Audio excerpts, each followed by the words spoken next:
Alrighty, in this video today, I'm going to show you how to adjust your coilovers and what exactly that's going to do for your car. We're going to be doing it on the Celica today. It's freezing out, so just bear with me. The car is in the process of being put back together, and I fixed the leaking roof. I got to put a new fuel pump sending unit in it, and I should be able to go to the track in it. I'm just hoping the fuel pump sending unit comes in, because I was going to take the Scion to the track, but the exhaust manifold broke apart and now it just is like open headers, so it's insanely loud and I can't really even drive it. My truck's broken, it's at the dealership, and this car's broken. So I have 3 cars and none of them work, even though they're supposed to work. The funny part about it is that this car is more reliable than any of my other cars. The only reason why this car is ever broken was because I've broken it. That is it. That is literally it. But yeah, so today I'm going to adjust the coilovers and show everyone how to do that. All right, so as we can see here, the car looks pretty level. The front could probably be lowered a little bit, but I'm gonna keep the front where it's at. But as the car goes a little bit more towards the rear, mind you, the tires are the same size all the way around, the car is just a little higher in the rear. So a big problem I have with this car is that it's really nose heavy because of the V6. The V6 weighs less than the 4-cylinder that was in it. The only problem is that you got 3 cylinders that are overhanging the front axles, which means, yes, it weighs less, but the engine is also facing, more towards the front, which means that the positioning of the weight means it's more front heavy. So it doesn't mean that just because it has less weight, it's lighter, it's where the weight is positioned. So what that does is it gives me a lot of understeer. And essentially, something I can do to kind of help out with the understeer, it's not going to solve my problems, and it's just going to kind of help me shift the weight of the car. I'm going to leave the front where it's at, and I'm going to lower the rear about 1 inch, maybe 1.5 inches. What that does is it actually tilts the car backwards, and it's moving the center of the weight to the rear. Now, it's not actually physically moving weight, but the way the car sits statically, that whatever, like say it weighed 100 pounds here and nothing in the rear. If I lower the rear, it's going to shift the weight backwards. So maybe, I don't know what the exact numbers would be, but it would technically statically weigh 90 pounds here and 10 pounds there, because if you're moving the weight backwards by changing the position of where the weight is, then it's going to shift the center of gravity and it's going to shift the center of weight, and all I'm doing is moving that back. All right, so I adjusted one side. I lowered it 3/4 of an inch. I'm going to set it like that for now, and then hopefully that should be good enough. I mean, I'll put it down to 1 inch, maybe 1.25 inches. Let's see. So this is how I did it. So I have the collar set to, this is how I measure the collars, by the way. I go by the top collar where the spring perch sits, and I go to, sorry, I'm trying to do this with one hand, and I go to the bottom part of the collar. So right now I got the 4, so this is right at the top. I got the 4 sitting at the halfway mark, right in between the little machined billet part on the bottom of the collar. So I lowered it about 3/4 of an inch. You can measure it any way you want, as long as you have a method to tell where the actual body of the threads sit, so you can tell what your base point is. It's up to you. Sometimes you can measure the ground to the wheel gap to the tire or whatever. I just like to measure the actual coilover itself, and that's where it's sitting. So I'll show you how to adjust it specifically on the other side, but this is just my method. All right, so this is the side that's not adjusted. If you can actually see it from vision, it's physically longer than the other side. So if you put your tape measure up to look where it's at, we're nowhere near that 4 being in the middle of that collar. Right now we're at 4 3/4, probably a little bit around there. So I am going to show you what to do in order to get that down. So let's loosen up the collar to where the 4 is, loosen up the collar to where the 4 is right in between the billet part. All right, so now if you look at the tape measure, I can stick it on there. I try to do this with one hand. Now, what you did was you loosen up that collar until you get to the same point where you are on the other side. So that's right at 4. It's right in between the little billet part in the middle. And the coilover has got to be adjusted that much. So I'm going to show you how to actually adjust it. Righty tighty, lefty loosey, by the way, if you want to loosen that collar up. So sometimes your coilovers are loose enough to where you can just spin them by hand, but these ones are pretty tight. So when you have a set of coilovers, it should come with these 2 tools. If you don't have these, I'll put a link down on Amazon. Depending on what brand you have, you might need brand specific ones, but usually coilover tools, I'm assuming, are universal. They're just little hooks or claws.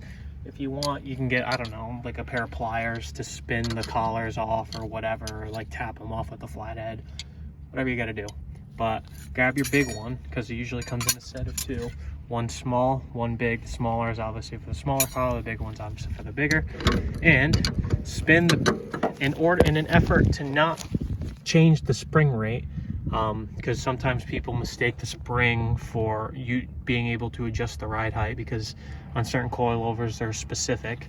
Grab the top part of the collar so it doesn't unlock, because if you do that, you're spinning the whole body instead of just the coil spring on top. Because if you spin the whole body, you're not actually separating these 2 lock collars, and you're not actually changing the compression of the spring on the perch. So if you just use the top collar, the whole mechanism stays locked as one unit, and you can slowly start turning this down until you bottom out that collar. So I'm going to do that really quick. All right, so now I spun it all the way down, and we're perfectly at the halfway mark on the coilover, so both sides are even. Make sure when you put these back on, you tighten the collars. So you have it on that way, and you put the opposing collar in the opposite direction, and you make sure that you tighten them. You make sure you didn't loosen up any collars by accident. Also, make sure you tighten up that collar too. How are you? All right, now my fuel pump just came in, by the way, which is sweet. So yeah, actually, is there an address on that? Yeah, there is. I can't show that. Okay, never mind. So yeah, so coilovers are adjusted. They're all tight. Go ahead and grab your wheel, put it back on the car. Let's lower the car on the ground, see what it looks like. All right, so this is where the car's sitting now, and without me putting any weight on it, it's already sitting a ton lower and more level to where I want it to be. Let's see here if I push down on it a little, because there's no weight in the rear end right now, so it barely pushes the wheels down. So I'll settle the suspension.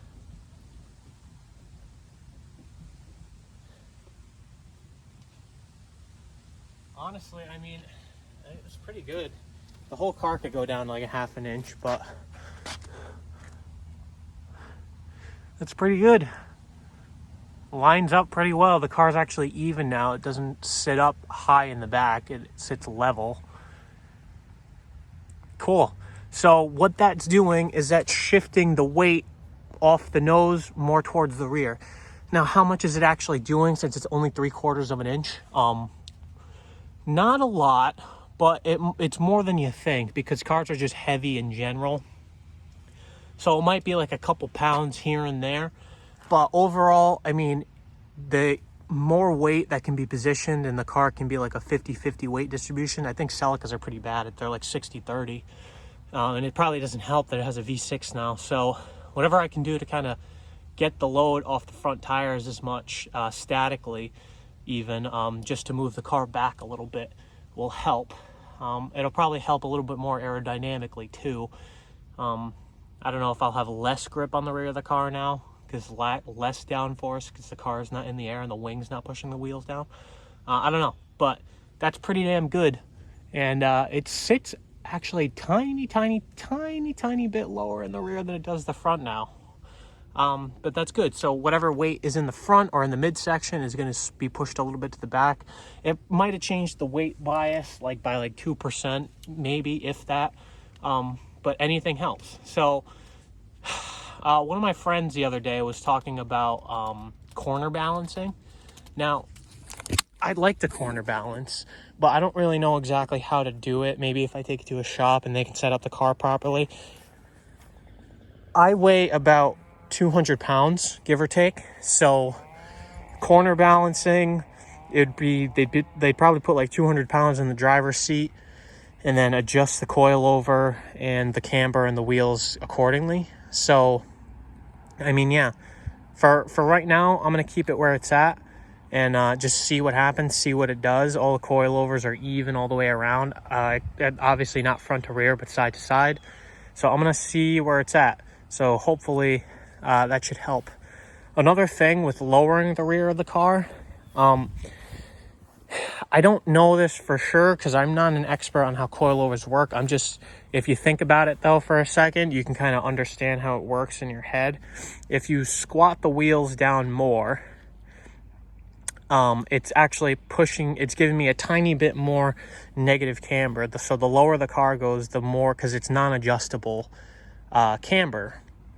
So the more weight that gets put in the rear, which means that it's going to give the wheels a little bit more camber, and just because the suspension's getting tweaked more and it's being put at more of an angle, because it's being pulled, the suspension, the control arms and the knuckles are being put like they're being pulled on. So it's going to give the rear a little bit more negative camber, which means a little bit more negative, which means a little bit more grip in the rear, so less oversteer. The only problem with that is I hope it's not enough oversteer to give me more, or it's not enough lack of oversteer to give me more understeer. So it really just depends. You kind of have to play the game with the car to see what works, what doesn't work. Right now I'm doing everything in my power to try to minimize understeering while not giving me any type of snappy oversteering sensation. I'm trying to make the car as balanced as possible. So I put a little bit more grippier tires on the front. The rears are probably grippier and tread wise, but the fronts are new and the rears are not as new. So it could be a little softer in the front for grip compared to the rear. I don't know. So right now it's all up in the air, but that's really it. Coilovers, we can talk about spring rates and stuff in another episode. I got to study up on it. I don't know too much about that, but I really only know like how to adjust ride height and what exactly adjusting the ride height might do to change where the weight is on your car. But yeah, that's about it. Thank you guys for watching. I'll see you in another video.